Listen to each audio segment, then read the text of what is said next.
ఇప్పుడు వృషకర్మ వృషాకృతి అని విష్ణు సహస్రంలో ఉన్న మాట మీరు చెప్పారు ఇందాకలా. But Vrishakarma has another meaning also. కర్ణుడిని కూడా వృషకర్ముడు అంటారు, కర్ణుడిని కూడా. ఈ రెండు క్యారెక్టర్లో ఒకటి సేవియర్ క్యారెక్టర్ ఒకటి కనిపిస్తున్నది, జనరస్ క్యారెక్టర్ ఇంకోటి కనిపిస్తున్నది. What is exactly depicted for Naga Chaitanya in this character? ట్రైలర్లో చెప్తాను. ట్రైలర్లో చెప్తాను కాదంటే లైక్ స్పాయిలర్స్ ఇవ్వద్దు అని అంతే. స్పాయిలర్స్ ఏముంది, సినిమా అంతా కంప్లీట్ అయిపోయింది కదా ఆల్మోస్ట్. సినిమా రిలీజ్ అవ్వలేదు కదండి, సినిమా కంప్లీట్ అయింది అంటే ఏం లేదు. అంటే నేను చెప్పాను కదా, సృష్టి ధర్మాన్ని నిలబడడానికి వచ్చినాడు వృషకర్మ. సో అంతవరకే నేను చెప్పగలను. ఏం చెప్పినా సినిమా చూసిన తర్వాత I can explain or elaborate more about it. అంటే ఏ సినిమాలో హీరో అయినా what does really Naga Chaitanya garu have in this to do అన్నది పాయింట్ ఆఫ్ వ్యూలో అడిగాను నేను. ఎస్ సార్, మీరు చెప్పినట్టే. So it's like do good అన్నారు కదా, so same character. So I can't reveal more than that, అందుకే ఏం చెప్పట్లేదు. Treasure hunter in this. Naga Chaitanya garu, మీరు ఈ సినిమా నా కెరీర్ బెస్ట్ అని ఇప్పటి వరకు చేసిన సినిమాల్లో the best. Tomorrow you do not know what kind of film you will do in your future. Yes అండి, ఇప్పటి వరకు నేను చేసిన సినిమాలన్నీ ఒకటి, వృషకర్మ ఒకటి. I'm not talking about after. That's what it is. కానీ ఈ సినిమా మీకు అంత ఇంప్రెషన్ మైండ్ లో, మంచి హిట్ సినిమాలు చేశారు మీరు over period of time ever since your beginning. ఈ సినిమా మీకు ఎందుకు అంత మీ మీద అంత ఇంపాక్ట్ క్రియేట్ చేసిందండి? కార్తిక్ ఇచ్చిన నరేషన్ అండి. ఆ నరేషన్ తర్వాత that is the feeling I got. And సినిమాలో ఏదైతే ఎలిమెంట్స్ ఉన్నాయో, నా క్యారెక్టర్ ఒక ట్రెజర్ హంటర్గా, ఇవన్నీ చూస్తే నాకు ఇప్పటి వరకు అన్ని కలిసి ఇలాంటి ఒక ఆపర్చునిటీ ఎప్పుడు రాలేదండి. So it has all the elements for a winner. And the story is, మీరు ఎంత ఎక్స్పెక్ట్ చేసినా it will be very fresh. You will be very shocked and excited. So అంత కాన్ఫిడెంట్ గా చెప్తున్నాను. నేను ఎప్పుడు గ్లిమ్స్ ఈవెంట్ లో చెప్పలేదండి ఎప్పుడు మీరు బెస్ట్ ఫిల్మ్ అని సో ఫార్. సో అది దాంతో అర్థం చేసుకోండి. Hi Naga Chaitanya. Hi sir. Hi GV garu. Thandel కూడా చాలా పెద్ద స్పాన్ ఉన్న సినిమా, చాలా పెద్ద canvas, and you took lot of time to make that film. ఈ సినిమా కూడా అదేలాగా, అంటే డిఫరెంట్ జానరా అండ్ ఆల్ దట్, బట్ ఇది కూడా పెద్ద స్పాన్ ఉంది. సో మీ career second phase started from Thandel అనుకోవచ్చా? Yeah, that's a nice way to look at it అండి. Definitely career second phase started from Thandel అని చెప్పుకోవచ్చు. బట్ ఇక్కడ వృషకర్మలో ఉన్న ఇదేంటంటే ద విఎఫ్ఎక్స్ అండి. అది నాకు తెలీదు, ఆ విఎఫ్ఎక్స్ వర్క్ ఫ్లో అదంతా ఎలా ఉంటుందని. ఈ సినిమాలో ఆల్మోస్ట్ 70% పైన విఎఫ్ఎక్స్ ఉంటుంది. సో ఆ విఎఫ్ఎక్స్ వర్క్ ఫ్లోతో వర్క్ చేయడం and the amount of budget that the VFX demands. And అదే కాకుండా కార్తిక్ ఒక కంప్లీట్లీ న్యూ వరల్డ్ డిజైన్ చేశాడు. మీరు కేవ్ సెట్కి వచ్చారు, కేవ్ సెట్కి వచ్చి ఆ సెట్ని ఎక్స్పీరియన్స్ చేశారు. అదే కాకుండా నంబర్ ఆఫ్ సెట్స్ ఇలా ఉన్నాయి సినిమాలో. So it's a complete unique world that is build. So ఇవన్నీ చూస్తే అంటే Thandel is definitely one standard. I think this will surpass that for sure. Right. Karthik sir, జనరల్గా గ్లిమ్స్లో స్టోరీని రివీల్ చేయటం, లేదంటే విలన్ క్యారెక్టరైజేషన్ రివీల్ చేయటం ఇంత డీటెయిల్గా చేస్తారు. It is like showing a scene in the film.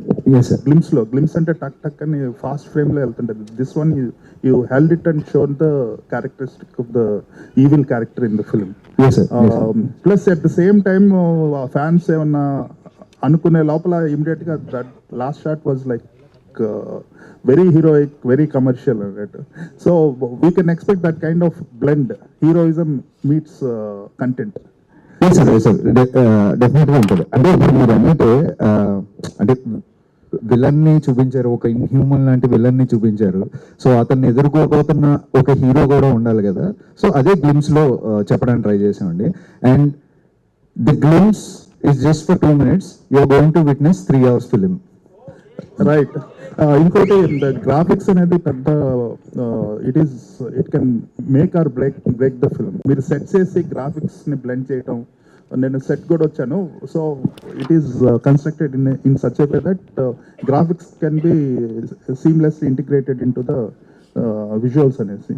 So graphics పరంగా ఏమన్నా ఇబ్బందులు ఎదురవుతున్నాయి ఇప్పుడున్న ఫిల్మ్స్కి? అంటే ప్రీ విజువలైజేషన్ చేసుకోవాలి ఇటువంటి films, fantasy films or films with mythical story line. It is very difficult to execute at graphics level. దానికి మీకున్న ఛాలెంజెస్ ఏమొచ్చినాయి, ఎలా ఓవర్కమ్ చేశారు? అంటే డెఫినెట్ గా మనకి అంటే ఇప్పుడిప్పుడు బాగా ఎక్స్ప్లోర్ అవుతున్నాం అండి. మనకి ఇంతకు ముందు అంత అవేర్నెస్ లేదు ఆన్ విఎఫ్ఎక్స్ అండ్ ఆల్. ఇప్పుడు బాగా ఎక్స్ప్లోర్ అవుతున్నాం. అది పక్కన పెడితే లైక్ మేము ఈ కథ అనుకుని ప్రాజెక్ట్ స్టార్ట్ చేసినప్పుడే we have spent lot on pre production. Lot of scenes మేము ముందే ప్రీ విజువలైజ్ చేసుకుని సెట్స్ ఎలా వేయాలి అనేది చిన్న మినియేచర్స్ ప్లాన్ చేసుకుని, so each and every technician is involved in the story in the pre production. And to be frank, కథ చేస్తూ నేను స్క్రీన్ ప్లే రాస్తున్నప్పుడు ఐ ఇన్వాల్వ్ ఎవ్రీ టెక్నీషియన్. ఇప్పుడు నాగేంద్ర గారు వచ్చారు, ఆయన వచ్చిన తర్వాత సెట్ డిజైన్ ఒకలా చెప్పారు. That set design has help me to develop a screen play also. In the same way when I spoke to Rajiv, ఆయన ప్రాజెక్ట్ లోకి వచ్చిన తర్వాత సిజీ ఆస్పెక్ట్స్ గురించి, ఇందులో ఉన్న సిజీ ఎలిమెంట్స్ గురించి when I'm discussing with him, so when I understood how to achieve those CG elements in the film, then the story got evolved more. I mean, screenplay got evolved more. Alage each and every technician, editor avvachu, music director avvachu, so that's how it got evolved. And so we have done an immense pre-production for this, almost 1 year pre-production jarigindi. So challenges ante main ga VFX ki biggest challenge ekkada vastadi ante time andi. We have to give them time. So అందుకే మేము climax ఎప్పుడో finish చేసి వాళ్ళకి ఇవ్వడం జరిగింది, so that on time will get the best quality and output అని. బాబు గారు ఇక్కడ టీం మొత్తం మాట్లాడుతూ కూడా లగ్జరీస్ అన్ని కూడా కట్ చేసుకుని మరీ షూట్ చేసామని చెప్పారు. మీకు చెప్పినప్పుడు బడ్జెట్ ఎంత చెప్పారు? బడ్జెట్లో అయిందా? మీ బడ్జెట్ పరిస్థితి ఏంటి? అంటే ఇది కార్తీక్ కథ నరేట్ చేసినప్పుడు 4 hours నరేట్ చేస్తాడండి, నథింగ్ లెస్ దెన్ 4 hours. దాంట్లో మనం చూసుకోవచ్చు ఏది అన్నది. అది కొద్దిగా పెరగచ్చు, కొద్దిగా తగ్గొచ్చు. బట్ నాగేంద్ర గారు కానీ లేకపోతే విఎఫ్ఎక్స్ కానీ కార్తిక్ కానీ we discuss a lot and how to achieve the best ఎలా తెచ్చుకోవాలి ఎఫిషియెంట్ కానీ మేము ఎక్కువ డిస్కస్ చేస్తాం. దానికి అందరూ కోఆపరేట్ చేస్తాం, దాంట్లోనే వెళ్తాం. దాన్ని బట్టి కొద్దిగా పెరిగితే లేకపోతే ఇది అవుతుంది. కానీ the thing in particular wastage అనేది ఏది చెప్పలేము. మేము whatever we spend is clearly visible on screen. మనకి మొత్తం సినిమా చూస్తే మీకు అది అర్థం అవుతుంది. ఓకే, కరెక్ట్ గారు. అండ్ సారీ సార్, ఆయన నాగేంద్ర గారు లగ్జరీస్ అన్న పదం ఎందుకు వాడారంటే, అంటే రాత్రి పగలు కష్టపడి చేసాం కొన్ని ఎపిసోడ్స్ మేము అచీవ్ చేయడానికి, లేదా కొన్ని సెట్స్ మేము అచీవ్ చేయడానికి రాత్రి పగలు. అంటే లగ్జరీ అంటే ఆయన ఉద్దేశం మేము పడుకోలేదు, పని మీద ఉన్నామని. మాకు శుభ్రంగా అన్ని లగ్జరీస్ ఉన్నాయండి. మేము కార్లో వస్తున్నాం, కార్లో వెళ్తున్నాం, ప్రొడక్షన్ వెహికల్స్ లోనే వెళ్తున్నాం. సో అంటే ఆయన లగ్జరీ అనే పదం ఎందుకు వాడారంటే లైక్ స్లీప్లెస్ నైట్స్ కూడా ఉన్నాయి.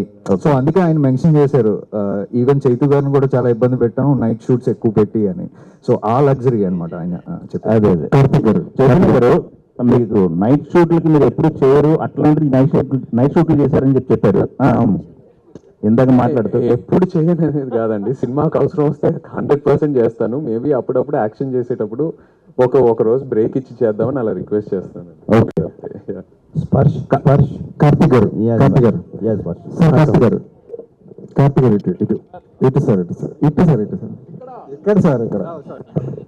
సార్ సుకుమార్ రేటింగ్స్ అనేది కేవలం అది బ్యానర్ కోసమే కాదు. సుకుమార్ రేటింగ్స్ అనేది ఇంప్రూవ్మెంట్లో, స్క్రిప్ట్ ఇంప్రూవ్మెంట్లో, సజెషన్స్లో, డెవలప్మెంట్లో కూడా సుకుమార్ హ్యాండ్ ఖచ్చితంగా ఉంటుంది.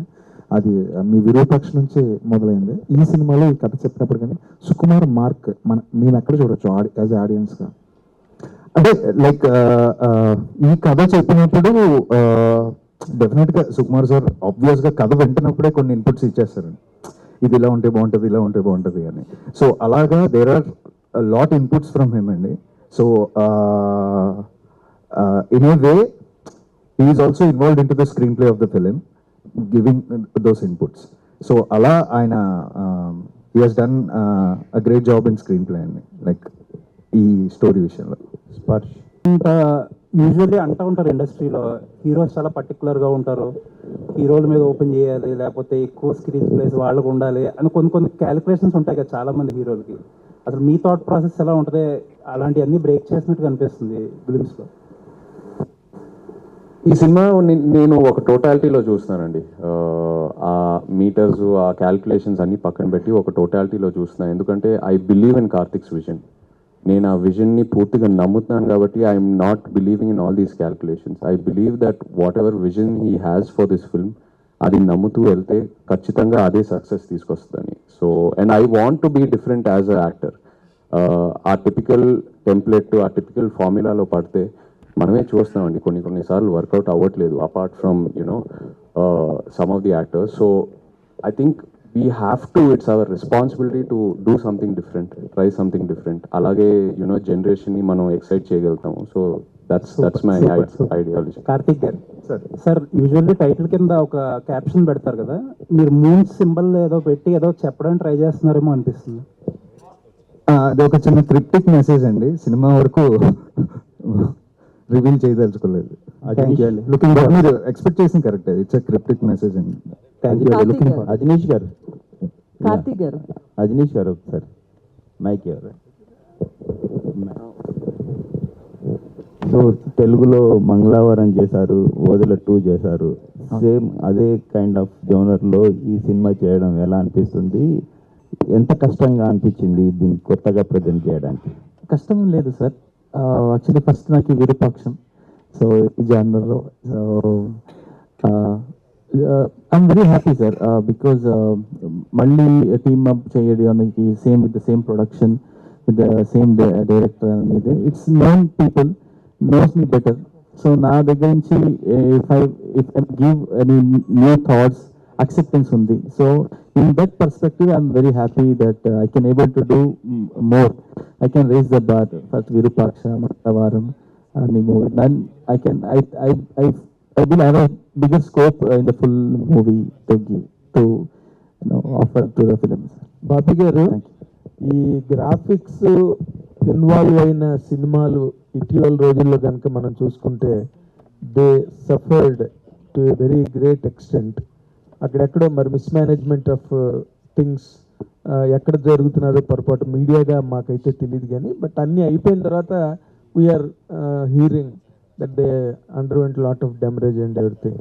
ఇప్పుడు ఈ సినిమా కూడా ఇందాక నాగ చైతన్య గారు ఇందాక కానీ కార్తిక్ గారు కానీ చెప్పినట్టుగా most part is dominated by graphics in this film. మీరు వాట్ ఈస్ యువర్ ఎక్స్పీరియన్స్ అండి with regard to handling graphics in this film? ఇది గ్రాఫిక్ సినిమా కాదండి, ఇన్ దిస్ సెన్స్ ఈ సినిమాలో గ్రాఫిక్ విజువల్స్ డిఫరెన్స్ ఏంటంటే అలా చెప్పలేదండి నేను. What I mean to say is గ్రాఫిక్స్తో ఒక అవుట్లే ఉండి దాంట్లో సినిమా కాదండి. సినిమాలో రిక్వైర్మెంట్ ఎక్కడ ఉందో అక్కడ గ్రాఫిక్స్ వస్తాయి. So we had lot of sets, అట్ల మీద graphics are helping that sets to narrate Karthik story.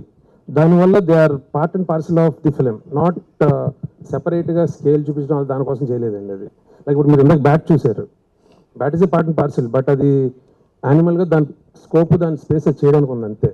So దాని మీద కాన్సన్ట్రేట్ చేసి చాలా ప్రీ వర్క్ జరిగిందండి. లైక్ ఆల్మోస్ట్ 1 year మొత్తం అన్నీ ఎలా చేయాలి, ఒరిజినల్ ఏది పెట్టుకుందాం, ఎలాగా ఎక్కడెక్కడ ఎన్హాన్స్మెంట్ గ్రాఫిక్లో చేద్దాం, ఒరిజినల్ అండ్ ఇది ఎలా బ్లెండ్ చేద్దామని లాట్ ఆఫ్ ప్రీ వర్క్ జరిగింది. అండ్ మీ ప్రీ ప్రొడక్షన్ బాగా జరిగితే గ్రాఫిక్స్ మోస్ట్గా తేడా అవ్వండి. That's what I feel. Chaitanya గారు, రాజేష్ గారు. యాక్చువల్లీ ఇండస్ట్రీలో కొంతమంది డైరెక్టర్లు ఏమంటారంటే చైతన్య గారిని ఒక స్క్రిప్ట్ లాంచ్ చేయడం కష్టం అంటే, చాలా చూసీగా ఉంటారు, ఆయన డౌట్స్ ఉంటాయి ప్రతి స్క్రిప్ట్స్కి అంటుంటారు. అండ్ తండ్రి తర్వాత కూడా మీరు చాలా స్క్రిప్ట్లు విన్నారని విన్నాను నేను. సో ఇది పిక్ చేసుకోవడానికి మేజర్ రీజన్ ఏంటి మీ యాజ్ యాక్టర్? అండ్ ఈ క్యారెక్టర్ కానీ స్క్రిప్ట్ కానీ ఎంత ఛాలెంజింగ్ అంటే? అదే అండి, నేను యాక్చువల్లీ కార్తిక్ని కలిసే ముందు కూడా ఐ హ్యాడ్ దట్ డ్రీమ్, ఒక larger than life theatrical spectacle kind of ఫిల్మ్లో I want be a part of. And నా కార్తిక్ స్క్రిప్ట్ నరేట్ చేశాక it was purely the script, it convince me. నేను ఫస్ట్ 2 నరేషన్స్లోనే నేను కార్తిక్తో కూర్చొని కన్విన్స్ అయిపోయాను. ఫస్ట్ ఆఫ్ ఆల్ నా క్యారెక్టర్, నేను ఈ సినిమాలో ఒక ట్రెజర్ హంటర్ని, అది ఒక very unique kind of characterisation. And అదే కాకుండా ఒక మిథికల్ థ్రిల్లర్, ఒక మిథికల్ లేయర్ ఉంది ఈ సినిమాలో. And if I speak more అంటే స్టోరీ కూడా రివీల్ అయిపోద్ది, so I'm trying to restrict. But Karthik narration అండి, Karthik narration completely convinced me in the ఒక సెకండ్ నరేషన్లోనే. నేను డౌట్స్ అడుగుతాను, బట్ యాజ్ అన్ యాక్టర్ కొంచెం డౌట్స్ అడిగి నా మైండ్లో నేను క్లారిటీగా ఉంటేనే నేను 100% ఆ సినిమాకి ఇవ్వగలుగుతాను. So it's coming from a good space. And one more question అండి, యాక్చువల్లీ మీ ఫ్యాన్స్ కూడా ఈగర్లీ వెయిట్ చేస్తాం మీ ల్యాండ్ మార్క్ ఫిలిం గురించి. అంటే అందరికీ డౌట్స్ ఉన్నాయి, బయటకు వస్తుంది లైక్, సో ఏంటి ఎలా ఉండబోతుంది ఆ సినిమా, ఎవరితో చేయబోతున్నారు? త్వరలో చెప్తాను, నాకే తెలియదు, ఇంకా త్వరలో చెప్తాను. కన్ఫర్మ్ కాలేదు ఇంకా? ఆప్షన్స్ ఉన్నాయండి, నేను చెప్తాను. కార్తిక్ గారు సార్ ఆ, చెప్పండి. అంటే విరూపాక్ష మూవీ దగ్గరికి వచ్చేటప్పటికి బ్లాక్ మ్యాజిక్ తో మ్యాజిక్ చేశారు కాబట్టి అదంతా యాక్సెప్ట్ చేసాం. ఎప్పటి నుంచో మనకి కల్చర్ లో బ్లాక్ మ్యాజిక్ అనేది వింటాం కాబట్టి. అవును. బట్ ఈ మూవీ దగ్గరికి వచ్చేటప్పటికి విలన్ నోట్లోంచి బ్యాట్ రావడం ఇదంతా కూడా ఎంతో ఫ్యాంటసీ మూవీ అయినా నాన్ ఫిక్షన్ అయినా కూడా యాక్సెప్టబుల్ లా కాదా, ఎట్లుంటది స్టోరీ? Definitely అంటే ఇప్పుడు మీరు మంచి ఎగ్జాంపుల్ తీసారు. అంటే విరూపాక్షలో బ్లాక్ మ్యాజిక్ అనేది మన రూట్స్ లో ఉంది ఇది అని. అలాగే ఈ సినిమాలో కూడా నేను ఏదైతే నోవాలిటీ పాయింట్ చెప్పాలనుకుంటున్నానో దాన్ని కన్విన్స్ చేయడానికి మనం మైథాలజీలో ఉన్న ఒక ఆస్పెక్ట్ ని తీసుకోవడం జరిగిందండి. That's why we named it mythical spectacular. Chaitanya గారు Hi. హాయ్ అండి. అయితే ఇప్పటి వరకు మీరు చేసిన సినిమాలు వేరు, ఈ మూవీ వేరు. ఈ మూవీ విషయంలో హెయిర్ స్టైల్ కావచ్చు, లుక్స్ కావచ్చు, చాలా డిఫరెంట్గా కనిపిస్తున్నారు. అంటే క్యారెక్టర్ కూడా చాలా బాగున్నారు, క్యారెక్టర్ పరంగా కూడా. సో హోంవర్క్ పరంగా ఏం చేశారు? ఎందుకంటే ఇన్నాళ్ళ యాక్టింగ్ వేరు, లవర్ బాయ్గా కావచ్చు, పక్కింటి అబ్బాయిగా కావచ్చు, చాలా రకాలుగా కనిపించారు. ఈ మూవీ హోంవర్క్ గురించి. ఈ మూవీకి లాడ్ ఆఫ్ టైం ప్రీ ప్రొడక్షన్కి చాలా టైం దొరికింది నాకు. కార్తిక్ స్క్రిప్ట్ నరేట్ చేశాక ఆల్మోస్ట్ ఒక 8 to 9 months ట్రావెల్ అయ్యాం, జస్ట్ కలుస్తూ క్యాజువల్గా డిస్కషన్స్ చేస్తూ. You know we travelled out side of Hyderabad, ఒక స్క్రిప్ట్ రీడింగ్స్ చేస్తూ. And Karthik is very collaborative. Team అందరూ వెరీ కొలాబరేటివ్. అందరు ఇన్పుట్స్ తీసుకొని ఏదైనా అందరు ఇన్పుట్స్ తీసుకున్న తర్వాతే మేము ముందుకు వెళ్తాము. సో ఆ 8 to 9 months ఏదైతే నాకు ఆ టైం దొరికిందో, ఆ ప్రీ ప్రొడక్షన్ టైం, అక్కడ చాలా హోంవర్క్ జరిగిందండి క్యారెక్టర్ గురించి. ఇన్ఫ్యాక్ట్ నాకు ఇంకా గుర్తుంది, ఫస్ట్ టైం ఏ డైరెక్టర్ అయినా కార్తిక్ నాకు ఒక క్వశ్చనర్ పంపించాడు, ఒక 100 questions. నా క్యారెక్టర్ పేరు అర్జున్ ఈ సినిమాలో. ఈ సెంట్ మీ 100 questions. మీరు ఈ క్వశ్చన్స్ ఆన్సర్ చేయండి, నేను ఆన్సర్ చేస్తాను. మన questions will compare both the answers and see ఎంతవరకు ఒకే పేజ్లో ఉన్నామని. సో ఇలాంటి చాలా ఎక్సర్సైజెస్ జరిగినాయండి. It was very new and నాకు చాలా క్లారిటీ ఇచ్చింది అండ్ చాలా కాన్ఫిడెన్స్ కూడా ఇచ్చింది ఆ 6 to 7 month pre production process. అయితే ఈ క్యారెక్టర్కి సంబంధించి నాగార్జున గారి నుంచి సజెషన్స్ ఏమన్నా తీసుకున్నారా? చేసే ముందు ఆయనతో ఏమన్నా మాట్లాడారా? ఈజ్ టోటలీ న్యూ ఆడియన్స్ అండి ఈ సినిమాకి. ఆయనకి స్టోరీ గురించి కూడా ఎక్కువ తెలియదు. సో విల్ డెఫినెట్లీ ఒకసారి ఎడిట్ అంతా లాక్ అయ్యాక ఆయనకి చూపిస్తాము. But he doesn't know anything about the story. Karthik గారు Last question అండి. ఇక్కడండి కార్తిక్ గారు, ఈ మూవీలో సుకుమార్ గారి ఇన్వాల్వ్మెంట్ ఎంత, ఆయన ఎఫర్ట్స్ ఎంత ఉన్నాయండి? He's one of the producer అండి Sukumar garu, with collaboration of SVCC. And also స్టోరీలో he gave me lot of inputs అండి when I narrated in the story. అంటే సుకుమార్ గారిలో ఉన్న గొప్పతనం ఏంటంటే మనం నెరేట్ చేసినప్పుడే ఆయన కొన్ని ఐడియాస్ త్రో చేస్తూ ఉంటారు. సో అలా there are lot of inputs from him. So he's part and parcel of the screen play also. So yeah, he's a producer and writer also.